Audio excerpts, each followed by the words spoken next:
J'ai reçu un beau bouquet de fleurs, j'ai senti de la présence et de la bienveillance. Ils ne pouvaient pas se rendre compte de mon état, je n'ai pas voulu le montrer. Ce sont des requins, pas facile d'annoncer qu'on a une patte cassée. Je ne savais pas comment l'annoncer. Garder mon travail, surmonter cette étape, c'était vivre normalement. Il faut de la proximité, de la bienveillance, une écoute chaleureuse. Un cancer du sein, ce n'est pas rien. 11 femmes ayant repris une activité professionnelle après un cancer du sein et 11 entreprises, mais aussi 2 proches aidants, un oncologue et un médecin de santé au travail ont tous dit l'importance de la vie professionnelle dans le parcours de santé de ces femmes.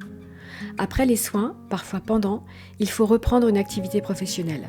Comment faciliter cette reprise ?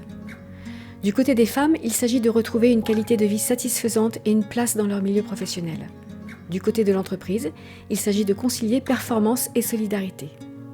Du côté des femmes, dire à minima pour être comprise et mieux accompagnée. Demander au médecin du travail une ou des visites de pré-reprise.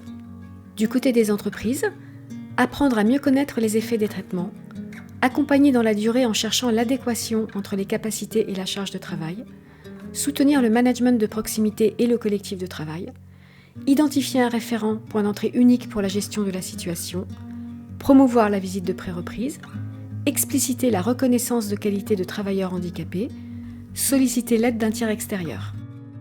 Autour des femmes et des entreprises, les services de santé au travail devraient être en lien avec le médecin traitant. Pour des réponses efficaces, chacun devra anticiper, notamment en maintenant un lien pendant l'absence, et coopérer. Enfin, le politique pourra créer une médecine de santé au travail pour tous et donner la possibilité à la personne qui le demande de maintenir une activité professionnelle pendant ses arrêts maladie. De nombreux dispositifs existent qui sont encore méconnus. Les fonctionnements en silo doivent laisser la place à une synergie renforcée entre tous les acteurs concernés. Appuyons-nous sur l'expérience des personnes ayant traversé cette épreuve pour faciliter la reprise de l'activité professionnelle après un cancer.